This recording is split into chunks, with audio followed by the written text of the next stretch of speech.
Welcome to the Inside Sales Enablement Podcast. Where has the profession been? Where is it now? And where is it heading? What does it mean to you, your company, other functions, the market? Find out here.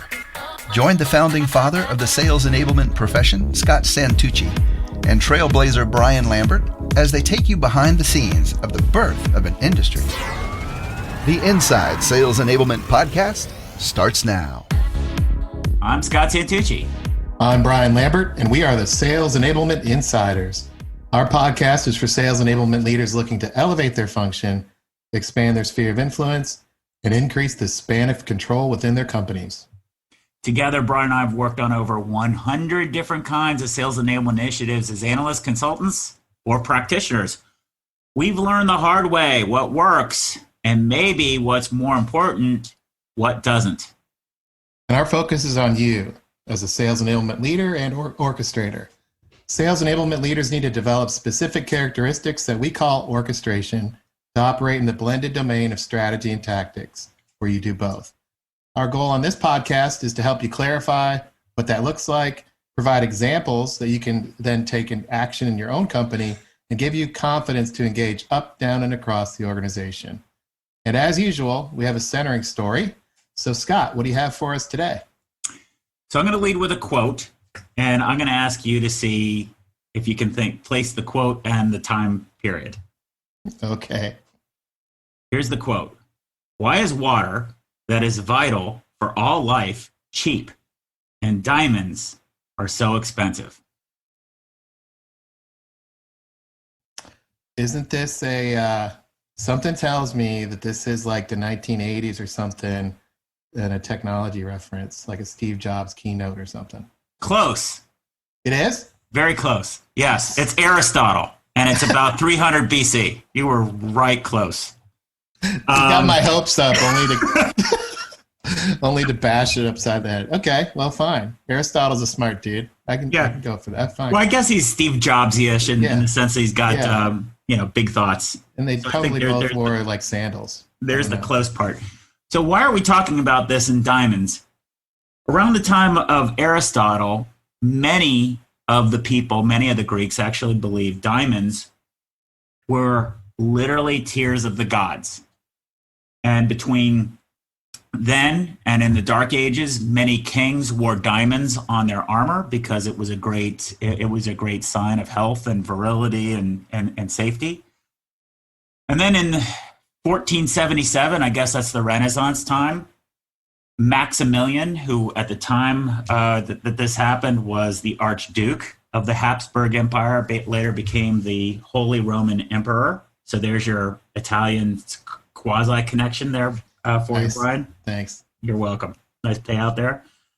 But this is pretty interesting. In 1477, he became the first person to actually propose to a woman using a diamond ring. Ah, so it's his fault. I see. It is his fault. So we fast forward to 1938, and the reason 1938 is a very important time is because at this point in time, the De Beers organization, we all know about De Beers, cornered the diamond industry. And they commissioned a study because most of the diamond sales were happening in the United States at the time. And what's significant about 1938, yes, it's during the Great Depression, and there was a big dip in diamond sales. They commissioned a study, figured out that before 1938, you know who they were trying to sell diamonds to? Directly to women. And what they found out is that they needed to sell diamonds to men, and specifically around this whole engagement ring phenomenon. So a woman named Dorothy Diam did a bunch of this research, and when it first came out, they came out with she's the one who came up with the Diamonds Are Forever program. What's her name? Dorothy what? Dorothy Diam. I thought you said Dorothy Diamond. I'm like, what did she change her name? Okay. Dorothy that would be Diamond. Great. Yeah. She's actually credited as being one of the first people to do product placement. So that Diamonds Are Forever. I remember Diamonds Are Forever. That's right. So that became the slogan. And by the 1950s, diamond sales had jumped. At the time, they were promoting one month's salary for what you should pay for a ring. That went so well, they doubled it to 2 months. So those things are all going on. Now, what's interesting then, and at the same time, in 1954, so think about alchemy. We've talked about alchemy before, and people trying to make gold, and people have been trying to make diamonds or synthesize diamonds. And it wasn't until 1954 that synthetic diamonds could be produced. Today, synthetic diamonds are its own industry in upon itself. So you have the regular mined diamonds that are used mostly for gems, but then the synthetic diamonds are used for machine and cutting tools. They're used as thermal conductors. They're used as optical materials, electronics, and increasingly as gemstones. And to bring this full circle, part of the reason gemstones are becoming an option is because of environmental reasons, and people are becoming more concerned with it. So, for example, it takes about 250 tons of earth to produce 1 carat of diamonds, or also some of the poor working conditions or the like. So what you have is, coming back full circle to Aristotle, why is water vital, and why are diamonds so expensive? Well, there's a whole bunch of reasons for diamonds, and a whole bunch of people have different value for it. So that's our centering story, full circle, from Aristotle to Aristotle, between 300 some odd BC to 2020. And we've covered a lot of ground here. Yeah, thanks. Great lesson, I guess. But I got to ask, so what? So what does this have to do with sales enablement? So what this has to do with sales enablement is the first part of that word is sales. How do we make sales today? And one of the things that we need to concentrate on is selling to value. And what does actually value mean in the first place? No human being on the planet can live without water, but water is cheap and prevalent and inexpensive in most places. Whereas none of us need diamonds to survive, but diamonds are expensive. So what actually is value? And the reason that that's so important today is as we move into the digital economy, where customer experience becomes so important, what actually is valuable? Is the product and service that you have, is that what is valuable? Or is it the outcome the customer achieves? Is that what's valuable? So that's what we're talking about today. Great. Well, we have with us to help us unpack this, and actually we're using this this podcast in an interesting way. I think our listeners are going to love to hear about this. We've got Jen Burns with us. Scott, why don't you tell us a little bit about Jen and have her introduce herself, and then I'll come back at the end and recap what all this means to orchestrators. Well, I'm super excited to introduce Jen for a variety of reasons. So Jen and I go back a ways. Jen actually was one of the participants, Brian, if you remember. The Sales Enablement Society didn't start as a Sales Enablement Society. It started as the Washington, D.C. local Sales Enablement networking group, which I titled. Right. That was my baby. That's why you're not in marketing. That's true. That is definitely why I'm not in marketing. So Jen joined us there. Jen's been on the board of directors of the Sales Enablement Society along the way, and now she runs sales enablement globally for a company called IQVIA. So the fourth thing that I'm excited about is I'm really interested to see how Jen reacts to our centering story and connects the dots of what we're going to talk about. Jen, would you care to add some color about who you are and introduce yourself to Insider Nation? Yeah, absolutely. Well, I'm kind of nervous about the pivot to the centering story, but we'll see what we can do from that perspective. But it was a great one. So yeah, I'm Jen Burns, and I'm Senior Director of Global Sales Strategy Enablement Training at IQVIA, as Scott mentioned. And I'm really excited to be part of this podcast tonight. I think it's been quite a number of years, actually, since Scott, you and I have been on a webinar or podcast together, and Brian, similar to that. So So it's great, and a lot has happened since then, particularly since our early society days for sure. But but I'm very excited to kind of get into this topic today, particularly because we're preparing for a keynote this coming week at our Global Sales Conference, which Scott is going to be leading, and I will be joining him in the discussion. So really important that we start to flush this topic out, and wanted to use this platform to really kind of think through some of the key issues to ensure that when we put it in front of the sales team, it makes sense and they can start leveraging some of these techniques. So it's really important, for me and for my organization to ensure that we continue to drive, value to our customers, and very, very excited to discuss what that actually means today. So yeah, really great to be here, guys. Thanks for having me. Oh, no problem. So in case you're wondering and following along, let's make sure we're paying attention really crystal clear. Jen is doing this podcast because she's practicing, and she's practicing for a keynote presentation that, we're going to do together. So we're going to do a keynote presentation for the sales kickoff that she's got in a few days, and we're practicing landing some of the concepts. So I just want to make sure that everybody recognizes that we all have to practice. We all have to put ourselves in uncomfortable situations. We're asking our salespeople to get outside of their comfort zone. I think this is a great opportunity to highlight that Jen's doing exactly that. So with that, having said that, let's talk about value, and why is this topic so important? Doesn't everybody know what value means? Jen, why is talking about value such a central theme for sales organizations in 2020? Yeah, so I think, it reminds me back to the days when we were trying to put a definition behind sales enablement, right? It kind of means something different to every person. And, I think for every sales enablement practitioner that's listening to this, or even a salesperson or marketing professional, the word value is a very nebulous term. And I think, frankly, we throw it around, in a way that it doesn't really clearly provide value, right? So when we say we're value selling or we're driving value to our customers, I think we really need to be careful about how we use that term, because what ends up happening is it doesn't carry meaning. And one of the reasons, why, Scott, I'm so excited to be working with you and Growth Enablement and trying to, work through what the definition of value really means to our sales organization, so we can continue to drive growth. It's really thinking about, what it means to the customer, because I think we all want to define it from our lens, but really, the value is what the customer thinks it is, not what we think it is.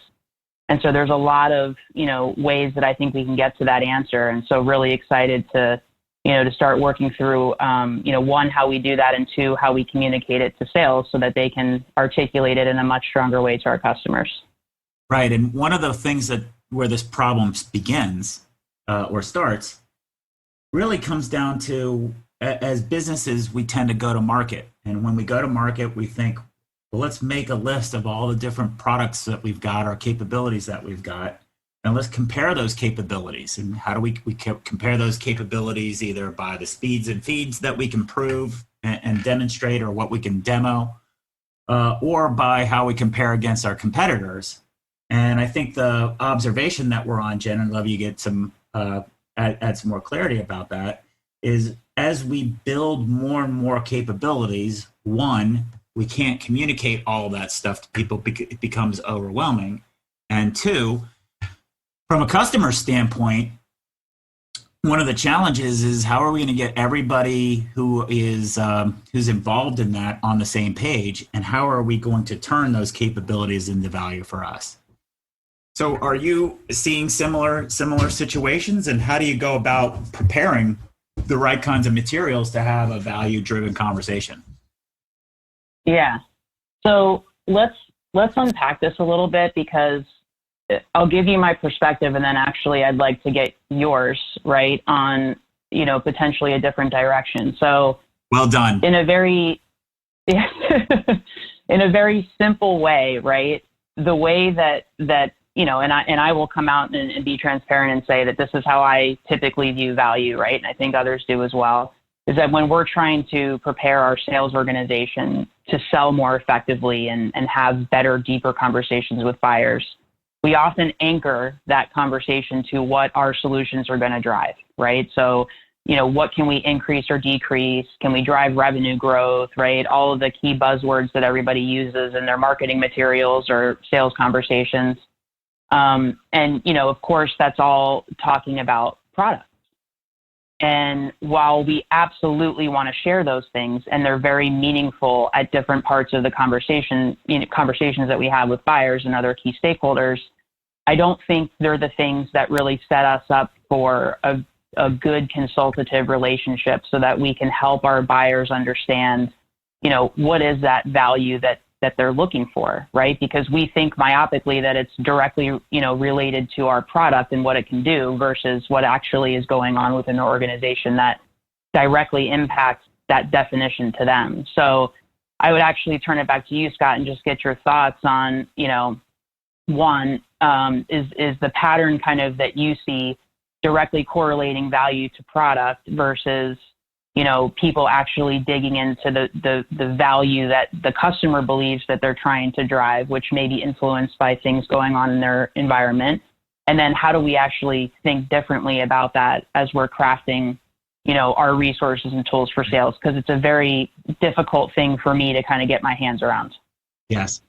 So Jen is leading with all of you guys. She has a more refined view than what she's sharing. So Jen, you and I both have had experience talking about this concept of productitis, and it's been really well received inside your company. I think that's really where things start, is that we've just got so much muscle memory about wanting to talk about what we've got that we're losing sight of what's valuable for customers. That's one point. The second point is, I think it's really difficult so let's say that Brian were a real estate agent, and Jen, you and I had a business partnership where we're looking to buy some real estate. If Brian referred to us as buyers, we're going to be put off because we haven't bought anything yet. So I think another challenge is let's move off of thinking about the people that we're trying to sell to as buyers, because it desensitizes it, and we treat them like there's some formulaic thing out there just waiting. They have all this demand for whatever our product and service is, but the reality is they don't. The reality is we have to create demand with them, and maybe we don't treat them as buyers. We treat them actually as customers and human beings. Yeah, no, that's a fair point, honestly. And and frankly, if we were doing our jobs well as salespeople, we want them to recognize, in many cases, problems they may not realize exist. So if there's no problems in their mind, they're not buyers. That's right. So it actually makes sense to say it that way. I agree with you. So when we unpack that, then what makes it very difficult is we're in the B2B world. So in your case, Jen, at IQVIA, you sell to pharmaceutical companies. So pharmaceutical companies are multinational, large, complex entities, and that's what we're technically selling to. However, we're also selling to human beings as well. And I think this is where things become challenging, is to not confront the complexities that exist in a B2B organization to start off with. So one of the things that we have developed is what we call a value equation. And there's three simple parts to it. There's the impact that we can bring to bear to the company that you have to co-create or agree on. There are costs, and there's a bunch of different categories of costs, from switching costs to opportunity costs. And then there's risk factors. And I think the reason that I want to spend more time on the risk factors is that's where a lot of humanness kicks in. In most cases, we're selling across multiple stakeholders, and that's hugely, hugely politically risky for people. And if we're not putting ourselves in their shoes, the fear factor of doing something different becomes overwhelming. So that's another aspect of it is how much empathy do we really have for the stakeholders that we're selling to? Do we understand enough about what they do on a day-to-day basis? And then how do we connect the dots between the breadth of our capabilities and helping them achieve an outcome? So we've been through some of this together on this, Jen. What are your remarks on focusing that way, and why do you think that stuff is so important? Yeah, certainly the complexity of the sale, in different environments certainly drives a lot of that, right? But I think if I'm kind of making it relevant to the sales environment that the sales organization sells into now that I support, of course, we need to really focus on, in order to serve our customers in the most effective way, how we can understand not just their business, right? Because anybody can go out and do research and learn about how these organizations operate, but really make it unique to the specific things that are driving that organization and the different stakeholders that have to engage with each other to make things happen. And of course, the more and more we try, to lean into the complexity and understand how it all, functions and all orchestrates together to be successful, I think the more successful we will be as salespeople and as an organization in supporting our customers. And it's important for us to think about those things as we go into sales conversations versus how does my product fit into this company? And I don't think it's an easy thing to do. I think it takes a lot of preparation and hard work and practice to be able to build a narrative around what that value story should be. But the difficulty becomes, how does it impact the different, to your point, like if I'm dealing with different stakeholders across this organization that I know I need to all, get to gain buy-in to drive my relationship forward, understanding what value means to each of those different people is not an easy thing to do. And of course, from a politics perspective, an operational perspective, a cultural perspective, it all matters and has to weigh into the overarching strategy. And I have to say, I don't know a lot of people that just inherently operate that way.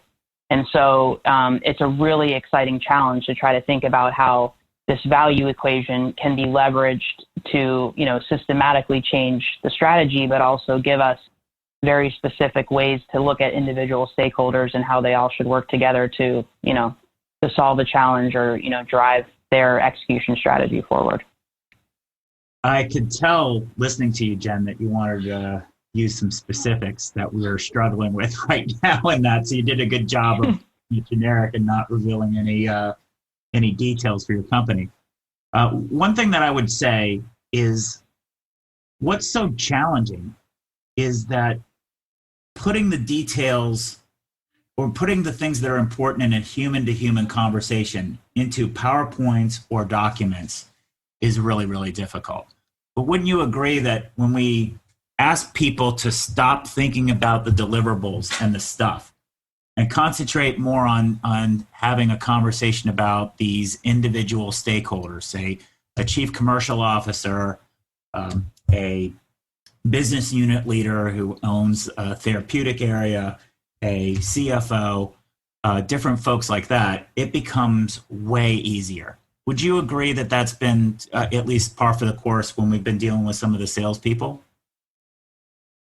Yeah, absolutely. Because it's more easier to attach, your approach to an individual person and what their role is in that organization than it is to look at the big picture and try to sell something that just is going against the grain, if you will.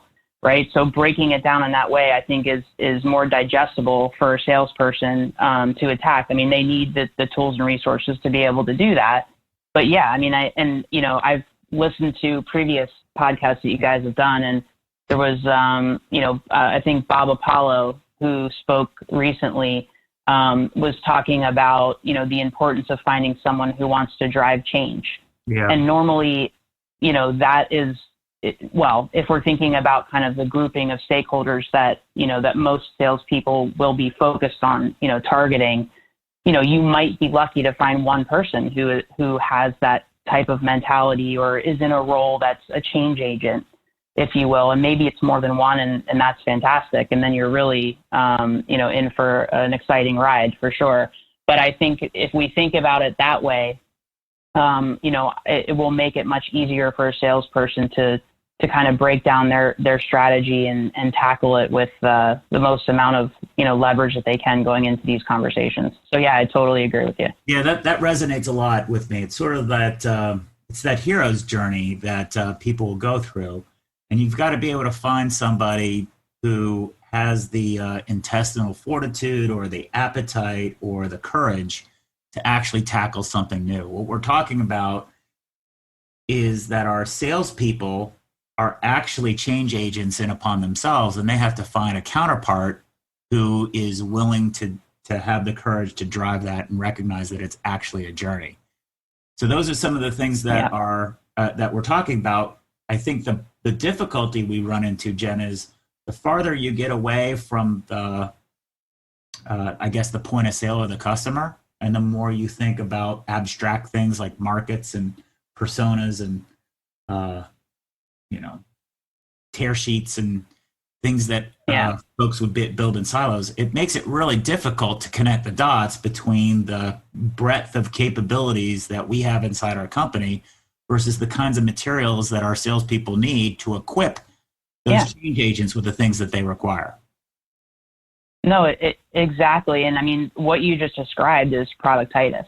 Yeah. It's going into market based on the things that you want to say because you need to get it out and you believe that that's valuable versus, listening to an earnings call and understanding what drivers, are happening across the organization, and then, kind of back end, backing into it, right, around, well, who should I be going after, right, from a stakeholder perspective that would care most about this initiative based on how it aligns to, the solutions that my company can offer. Like, that is a different strategy in my mind that can help set a salesperson up for success versus caring about, a tear sheet that just isn't, gonna move the needle in the fastest way for most salespeople. So I think it's just thinking about it differently, finding the opportunities to drive high level value, and then connecting to the right person to understand where it really becomes relevant from a very specific perspective. So how have you been handling, as a sales enablement professional, you're stuck in between these two opposing forces, right? On the one hand, you want to be more customer centered. On the other hand, you have an organization that's organized into individual silos that wants to tell or prescribe salespeople what to do. How are you balancing between those two? And what would be ideal for you if we could create a better definition or North Star of what value is? Yeah. Well, I would say, one, it's remarkably difficult. And it's in every organization, right? I mean, every organization I've worked in, it's very much the same. And I think it's a common challenge. And it's really hard because obviously, in most organizations, particularly sales and marketing, there's goals and objectives that everyone has to meet. You have to drive leads, you have to grow the pipeline. And I think organically, we get stuck using the same muscles over and over and over again because, we know that they do work in a lot of cases, but it doesn't work in the ways that we really need it to change the game. And so, for me, it's been hard because, obviously, most of the things that sales enablement leaders anchor onto is, how can we make our reps sell more effectively? How can we leverage, value-based selling versus, features and functionality selling or, product selling, if you will. And all of those things are very effective. But really, when it comes down to it, I think we're not doing the best by our sales organizations if we think about that alone, right? It's more, what does the customer, really care most about? And then organizing our tools and resources around that. And in order to really be able to do that, you have to drive change across your different cross-functional teams that support sales, because it has to be embedded, as we know, right, into the heart of everything we're doing, whether it's product strategy, marketing, enablement, and even into customer success and delivery. So there's a lot of things that we need to do to kind of make that change happen. But the best place to start is, like we've been talking about here, is the customer. So I think for me, it's really kind of building the structure and framework around understanding how to do that effectively, because, like you kind of mentioned earlier, it's not about a buyer persona, and not every, CMO or CIO or CTO cares about all the same things, and they play different roles in different organizations. So being able to think about what are the ways that you can get to understanding how roles work in each of the different organizations that are in your territory or in your named account list or whatever it is. How do you tackle it in understanding that, the different stakeholders and what they're doing to move the needle in their organizations every day? And then, figuring out how to build resources to do that isn't easy. And that's why we're talking about this today. That's right. So, it's daunting, and I'm just being honest, because, look, I work in a big organization. There's a lot of different moving parts and pieces. I can't walk into a meeting and say, this is what we need to do, let's change it by tomorrow. It takes a lot of, teamwork and collaboration and orchestration, internally. And we're at the beginning phases of really trying to drive a more customer-centric model. But this is, I think, the very beginning stages of an exciting, path that we're going to go down that will transform the way we support our customers moving forward.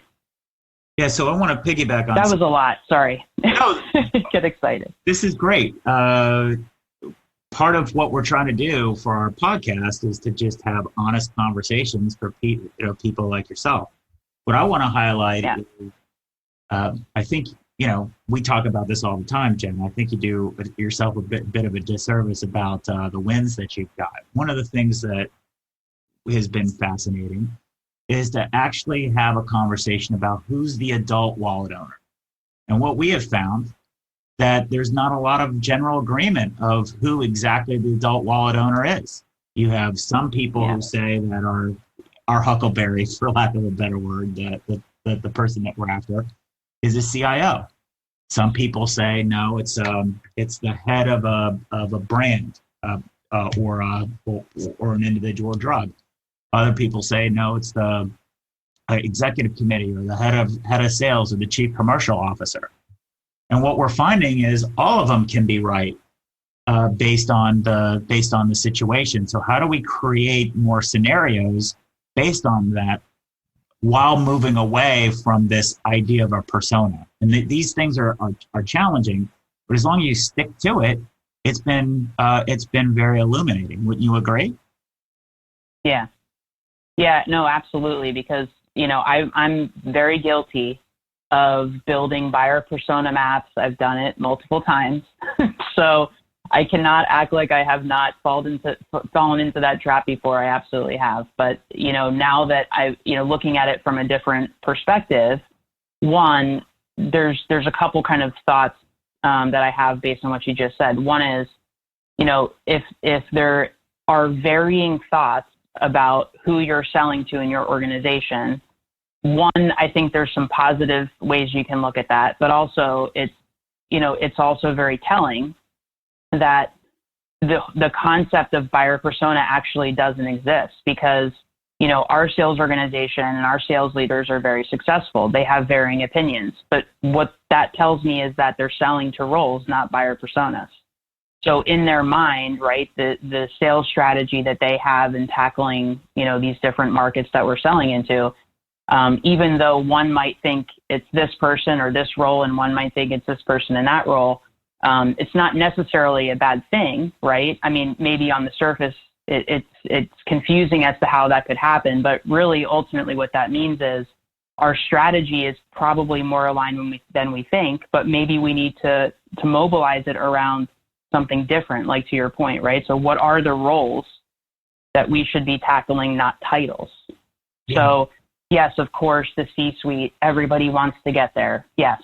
So we can't ignore that fact. But in reality, is every person in our sales organization selling to the CIO? No, not even close, right? So how do we think about where those impact points are, those value points are, and we sell to that versus selling to the title, of that person in the C-suite. And I think if we do that, then we'll more easily get to the C-suite because the story that we're telling will resonate so much more strongly with that individual than otherwise, it would have. So anyway, this is a topic I think a lot of people would have a lot of opinions about, of course, but that's kind of what I'm seeing.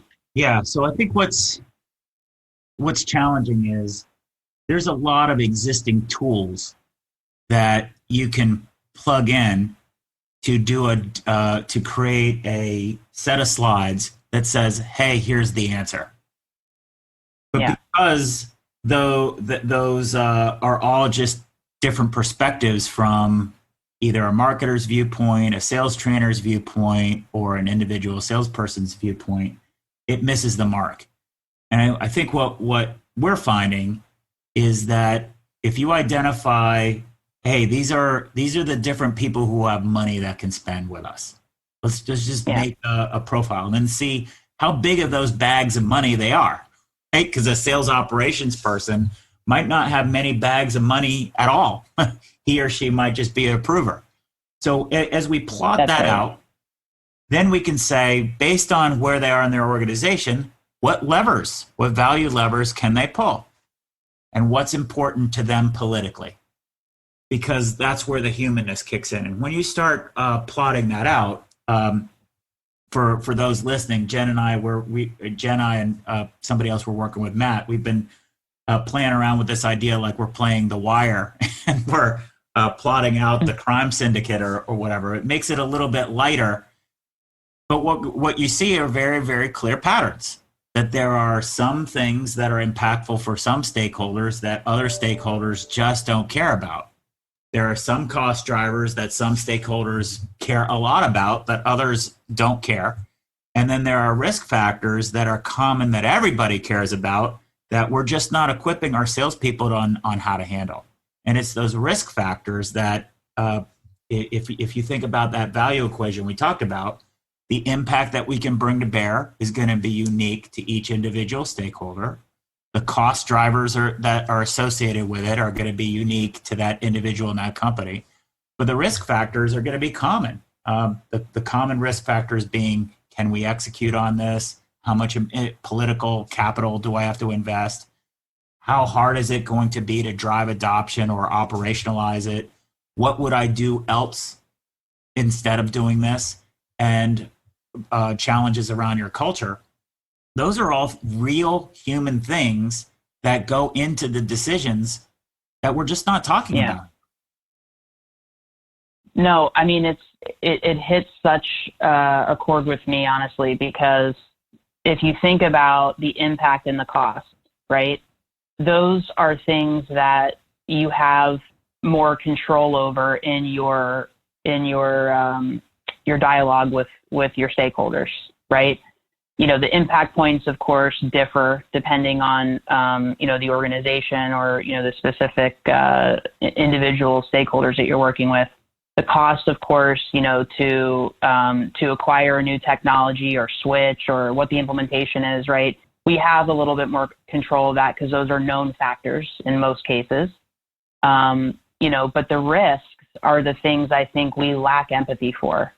And I think the productitis, conversation is so critical here because this is where, you can say, oh, we understand our buyer needs and our solutions align to the needs and, we're going to drive these business outcomes. And we understand that if they want to switch from this competitor to us, it's going to cost X. All of those things are known factors, but it's lacking complete empathy for what that particular stakeholder or champion or change agent has to deal with in order to get this over the finish line. And if our salespeople understood how to navigate that complexity, I think everything else falls into place because it just takes one wrong conversation. And it doesn't matter how much your solution can drive X, Y, or Z, it falls flat on its face. So if we can prepare our salespeople to actually think about those things as they head into these engagements, I think it will make them drastically more successful without question. And I guess, Scott, just from your experience, and you've interviewed a ton of executives,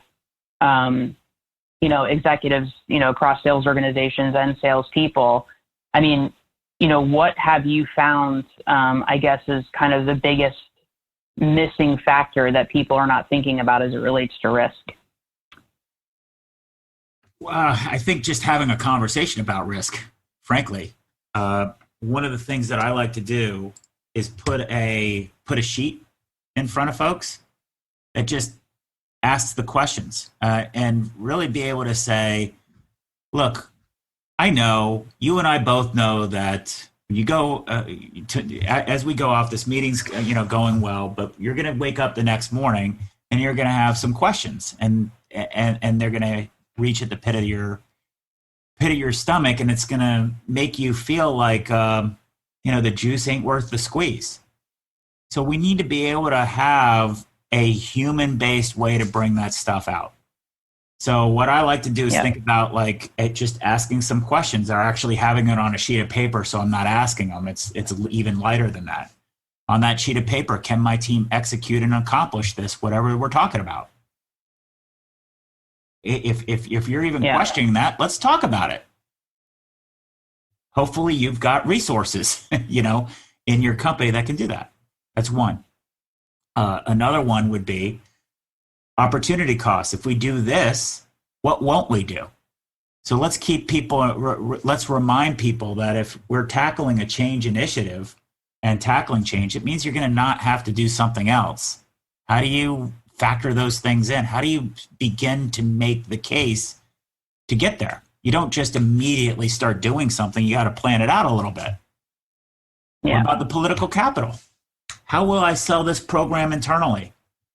Here's the thing. I would say the number one thing that we're missing with salespeople is to realize that they're great communicators.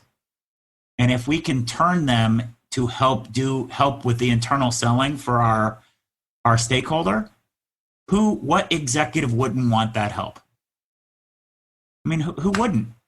You're going to help me get buy-in on other people? Well, let's turn our salespeople to be that internal advocate.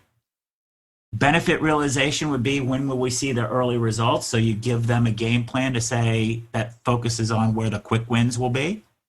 And then a culture fit. How do you define what common cultural barriers are to overcome? I think those are the five most common things that, no matter what executive you're talking to, being able to diffuse a lot of the intensity and the emotions that are in sales, that are involved in evaluations today, having conversations like this helps diffuse a lot of that. Yeah, I mean, this couldn't be more spot on. And honestly, I would love to spend 10 minutes going into each one, because not literally, just, I think they're all really important topics as it relates to how, our sales team engages. And, one of the things that I was thinking about is I was listening to you explain kind of the different components of risk, is how the salesperson could take each of those different elements and think about how it impacts the different stakeholders that need to engage. Because I think most of us just inherently, sell one way. And even if we think about all the different dynamics that our, key stakeholder would be faced with in their journey and driving the engagement forward, it's preparing that person to face all of these things. And to me, that's where I can drive more value to my sales organization, is if the end outcome of this, right, is that I could support my sales team with tools and resources, and they may not be tangible things, right, but more so just a change in mindset, because they're fantastic and they can find creative ways to do this in their own way. But just having the mindset shift around, thinking about the different stakeholders and how they sell the program internally. What does that mean? It means something different to every single person along that chain. It's not just your direct stakeholder that you're working with. It's the 5 other people that have to, sell this up the chain potentially, or across the organization. And And each person will have to do that in a different way. So they need to look at the engagement in a different way. And I think, I'm sure there are people that do this inherently, but most will just, it's a one track train that goes down, right? And we try to do the best we can to figure out how to manage different people. But I think we really have to break this down and give them the tools and resources to think about each of those components for the various stakeholders that they have to engage with.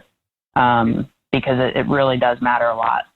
So my reaction to that is a couplefold, right? You mentioned it may not be tangible, it might be a mindset. I think part of our challenge is we have to help create more space for salespeople to think about the human element. Part of the way of creating more space is to eliminate a lot of the quote unquote things that people think are so concrete and tangible, but are just slides for slide's sake. Then we need to create tangible things that help have these conversations. And what's interesting about this is if you just get a salesperson or frankly anybody to ask, okay, the kind of thing that we're asking our clients to do, would you advocate it for you inside our company? Would you be willing to take that kind of risk? Because if not, then just showing up with more deliverables isn't going to cut it. You have to recognize that people are putting their careers on the line for this kind of stuff. And we have to make sure that the reason sometimes our salespeople are so pissed is because they know they're asking their clients to make career bets with them. And if we're not showing up and giving them stuff and thinking that risk management is some sort of lecture or something you can put on a key card, it isn't. Risk management really is about the risk of the people that we want to champion for us, their risk of getting fired. That's what we mean by the risk factor. It's more of an emotional or actually it's a combination of emotional and reality. And the more we take the risk out and make us easier to do business with, the greater off we're going to be and the more value they're going to be able to see and perceive. Yeah, no, it's exactly. And what comes to mind to me is, a lot of people think, I have this account in front of me and I have to go sell them absolutely everything in my bag because that will make me smash my quota and I'll sell lots and I'll make tons of money. And while, of course, we all want to do that, right? It's more about really understanding how your value cascades. And it's, of course, we're not saying we don't want to get the big deal, right? We all do. But are we planting, the right seeds along the way to really ensure that, we're driving value to that customer in the most meaningful way long term? Because it isn't always about, going to grab the biggest deal and moving forward to the next one. It's really about, setting those foundational elements. And I think this strategy around leveraging this value equation will help us, really understand how to manage our relationships with our customers more effectively, which will mitigate a lot of the risk that, that we don't want to end up, not positioning our key stakeholders, well enough for, if that makes sense. It does make sense. And it's not going to be easy to do that, but I think if we first change the mindset and then we upskill around how do we do that effectively in our current ecosystem. And then 3, it's how do I, right, as a leader in my organization, work cross-functionally and in an orchestrated way with my peers to ensure that we can evolve and transform our support infrastructure for the sales team to be able to do this more effectively. Because, initially we're going to have to rely on people to, start taking these steps on their own. And then ultimately our goal, will have to be to build, kind of this treasure chest of things, if you will, that will help us, do this, moving forward. So I think it's exciting. Yeah. So as we wrap up, I just want to share one key point. Yeah. What's interesting is when you start factoring in, are able to say, this is the business problem that exists inside our companies, the client companies, their organizational business problem. This is the adult wallet owner who owns it, and here are the risk factors. The only thing that mitigates the deal size is what access level you have, not how many products and services you've got. And I think that's kind of the big shift, is that if you're going to sell to the adult wallet owners, then you could have you can literally close big deals all on one sheet of paper, because that's how executives think, and they want to move forward on things that are going to move the needle on their business. They don't want to spend a ton of time on it. They want to take action. That's the way they work. If we think that we have to show them speeds and feeds of 75 different products and services and bring in 30 different people to demo it, well, what executive is going to want to listen to that? Heck, would you want to listen to that being sold to? Yeah. I wouldn't. Would you? Exactly. So I think that those are the things, to highlight here, is to make this come full circle. Why are we talking about value and what value is in 2020? And how does this relate back to Aristotle's question, the ongoing question that has been with us since we started thinking, right, as human beings, what makes something valuable? And in today's economy, where there's a lot of change going on, one of the things that's really, really valuable that we're not paying enough attention to is our ability to listen, to untangle complexity, and to give clients a common, clear path forward. And that's what we're talking about with de-risking. So that's how we tied it all together that you were nervous about beforehand. How do we do on that, Jen? Yeah, no, it was an awesome conversation, and it has me definitely thinking differently about, how I can think about value and prepare, our organization, our sales organization to, to position value with our customers. So I think it was very much well connected, Scott. I feel much better about the centering story than I did in the beginning, for sure. Yep, and that's the thing. Depending on what you look at or what lens you put it in, even diamonds. People evaluating diamonds now because of the environmental impact. 250 tons of dirt to get one carat of diamond has people asking whether or not these things should be valuable or not. So the environment around us changes. So that means what's valuable changes. And I think one of the things that we have to lean into is we are in the midst of a major transformation of our economy. We're in a digital economy now. And that means organizational silos don't cut it, which means our salespeople have to navigate that. If they're able to navigate that, then they're going to be the ones who are problem solvers and our competitors won't be. So that's basically our wrap up.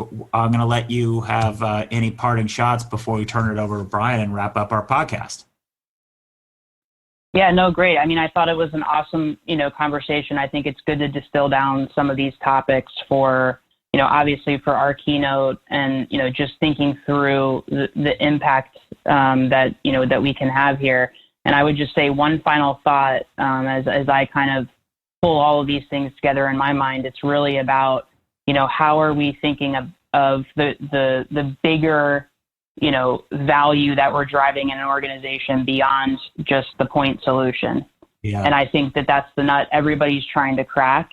And I think if we can, really tease out this value equation, and it can be, scalable and repeatable, across the different sales strategies we have, I think it will be unstoppable, because we have the value already. Yep. We do. We have best in class solutions. We just don't articulate it the right way. So if we can articulate it in a different way, a better way, I think we will be tremendously successful. So, thank you guys so much for allowing me to be part of the discussion today. I thought it was really beneficial for me, and I'm excited to take this forward. Excellent. So Brian, wrap us up. Great. Well, one of the things that you guys talked about, and I just wanted to tie off on this, Scott, was the value equation. And you and I have talked about it, but I'll outline it here quickly. I just want to make sure our listeners are tracking what the value equation is, because you've used it a lot on the podcast. But it's actually an equation that you came up with where the perceived value is equal to the impact minus cost. So the impact of the solution, the cost minus the cost, divided by risk. Can you share just a little bit more around that, Scott, so our listeners have a definition of the value equation before I wrap up? Sure, I think we can publish that out, but there's the whole idea is that value is perceived. Value is in the eye of the beholder. The idea that we're going to create one scorecard or one ROI calculator or things like that might be true for lower level buyers. It's not true for executives. Executives aren't going to believe our ROI calculators anyway. So it's all about perceived value. And with that, you think about this as impact minus cost is the top part. That is the numerator. And then the denominator is risk, and specifically risk of getting fired.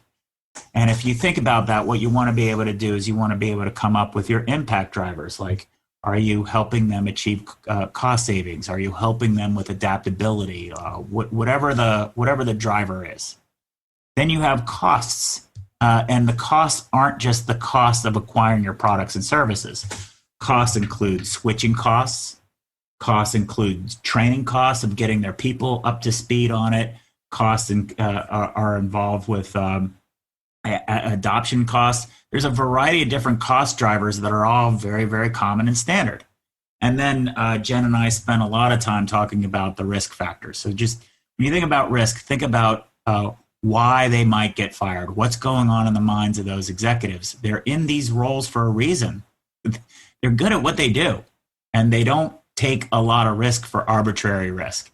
So if you can just think through and put yourself in their shoes, how they might think about it, that is way more of a factor. And what you want to be able to do is, if they perceive a high degree of risk, their overall value equation to them, or the perceived value, is going to be low. If you take risk away, the value increases dramatically. And that's the number one variable that you can use moving forward to move deals forward, is to de-risk them.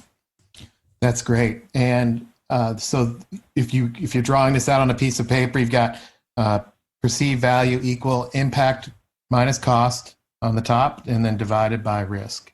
That's the equation. And you guys did talk a lot about risk. That's actually where I'm going to start. And as our listeners know, I recap this based on the 6 attributes of being an orchestrator: focusing on mission and goals, driving results by design, not effort, etc. So when I was listening to you guys, and that's why I wanted to clarify what the value equation was, because the number one thing that stands out during this conversation is this discussion in and of itself. Like, where is this actually happening in most organizations? Go sell value. Jen was talking about driving value, value selling, value added. There's just the word value. It's nebulous. We assume that people know. And then, Scott, your brief walkthrough of this value equation that you just now did, who's having these conversations internally to simplify it for sales? And it's like, hey, sales, just go do it. Go add value. Go sell value. And this conversation's been around, what can sales enablement do to focus on missions and the mission and goals, to orchestrate this discussion so that salespeople have an easier time of it. And it's a human discussion that needs to happen. So there, Scott talked about, there's a lot of tools and slides that we can just plug in and say, hey, here's the answer. But those tools are not, they're very isolated. They're very isolated to somebody's perspective about training, or somebody's perspective about field marketing. They're not about an integrated view of the value equation that we just outlined. Jen also talked about the idea of focusing on understanding the customer's business, but moving beyond just this word customer. And you guys were pretty loud and clear on the word persona and how generalized that can be, to get to the real people involved and patterning out the real people involved, so that we can have the right type of enablement to help salespeople navigate. You guys also talked about prioritizing the right goals at the right moments, especially around the productitis discussion that Jen brought up a couple times. where sales and marketing have specific goals and specific initiatives and activities, but those activities don't actually translating into more customer empathy. And their customer empathy is, empathy about Bob or John or Sally, or, individual people on the buyer side of the conversation and what they are faced with. And Jen had a great point. She said it only takes one conversation to kind of tank an executive sale. And the reason for that is you're dealing with human beings, and they're not just going to buy because you show them something, fancy or something that's overly simplified. Another piece of this was the nature of orchestration was loud and clear. The salespeople, if they do their job right, they're asking their customers to change. And in today's COVID world, it's more than that. They're asking their customers to put their neck on the line, to put their career on the line, especially in these bigger sales. And when you look at it that way, the hero's journey and what it means to be successful in that customer's organization, they're faced with a lot of the same challenges that salespeople are faced with. But who's listening to salespeople, and who's actually helping salespeople get the tools and also listening to them in a way that provides the reality that salespeople are facing so that they can be equipped. And then the last piece, or the last outcome, is catalyzing change through collaboration. Understanding what value means to people, it's easier said than done. We all have to practice. The context for this whole podcast is Scott and Jen are going to have a keynote. And these types of discussions and role-playing this out is really important for all orchestrators to think it through before you get on the phone call or go live in front of people. And that's what's really interesting and fascinating about this conversation. It's a prep for something that's going to be live action. And I'll also say, and the final piece of this is, this podcast, I wish it could go 2 hours. Sometimes I hear feedback, well, it's over an hour and I don't have time. But I found myself so enthralled with this conversation, I forgot to take notes because it was so fascinating.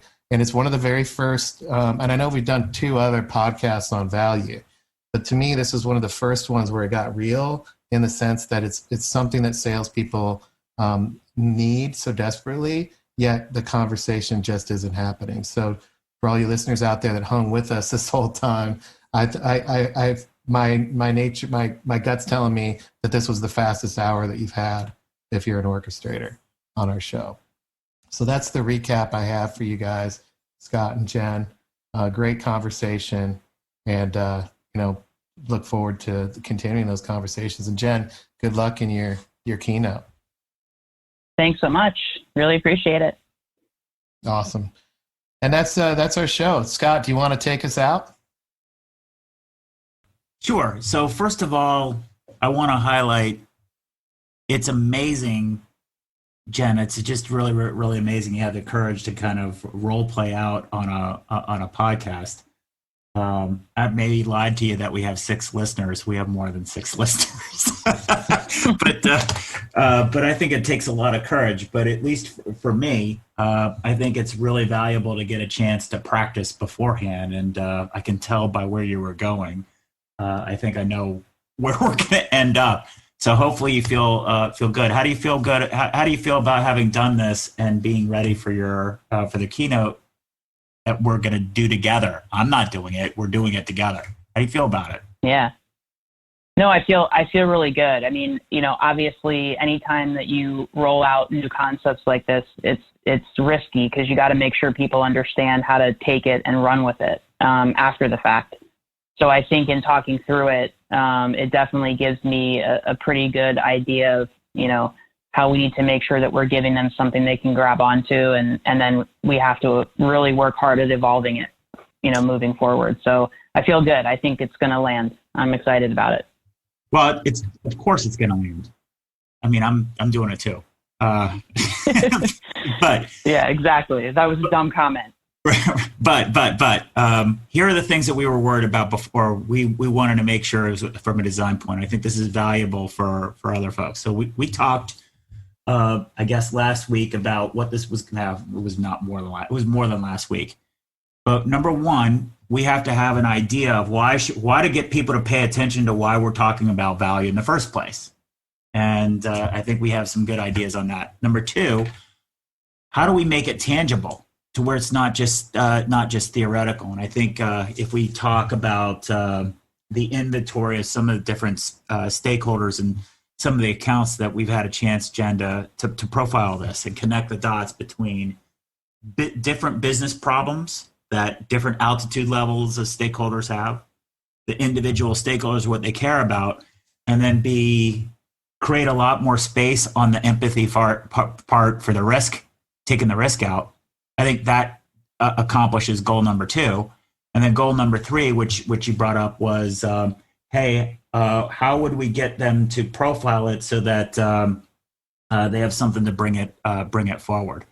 I think at least hearing you talk, it was great. I could see your gears turning. I can't wait to talk and once we stop recording. But do you feel like we were able to accomplish those three design points? Absolutely. Yeah, absolutely. I did. And I think just really quickly, and I know I'm overstaying my welcome here, but I think the tangible piece is really, for me, the most important, because I think conceptually these folks are going to be very excited about, thinking about their engagement differently with some of these concepts. I think helping them, put pen to paper, if you will, is the exciting part. And I think once we can do that, they're going to just be super pumped. Yeah. And it's kind of one of those things where, as a salesperson, and I was one for many, many years, you hear something like this and you can't wait to go try it.